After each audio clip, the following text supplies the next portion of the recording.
दोस्तों, आपका स्वागत है ज्ञान नॉलेज चैनल में। आशा करते हैं आपने चैनल सब्सक्राइब किया होगा। धन्यवाद। महाभारत युद्ध से पूर्व श्री कृष्ण ने हनुमान जी और अर्जुन दोनों को द्वारका नगरी आने का आमंत्रण दिया था। जब दोनों द्वारका पहुंचे तब श्री कृष्ण ध्यान में लीन थे। हनुमान जी और अर्जुन दोनों समुद्र के किनारे उनकी प्रतीक्षा करने लगे। बातों बातों में हनुमान जी को आभास हुआ कि अर्जुन को अपनी धनुर्विद्या का घमंड हो गया है।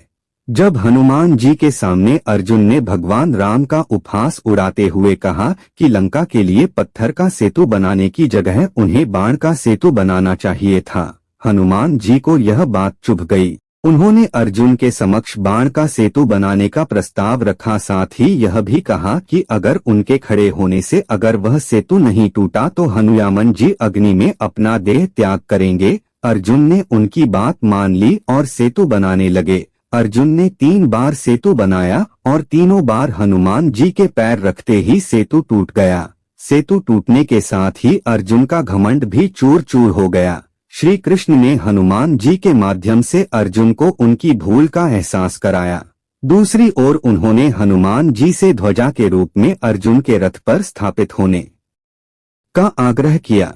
हनुमान जी ने प्रभु की बात का मान रखा, लेकिन साथ ही उनसे शर्त राखी। जिस प्रकार त्रेता युग में रामावतार में उन्होंने हनुमान को युद्ध के साथ साथ ज्ञान भी दिया था, उसी प्रकार उन्हें महाभारत युद्ध में भी ज्ञान का सार चाहिए। कहते हैं श्री कृष्ण ने गीता का सार अर्जुन की आड़ में हनुमान जी की विनती पर उन्हें सुनाया था। महाभारत में हनुमान जी के होने के अन्य तथ्य धार्मिक ग्रंथों के अनुसार महाभारत युद्ध में हनुमान जी ध्वजारूप में 18 दिनों तक अर्जुन के रथ पर थे।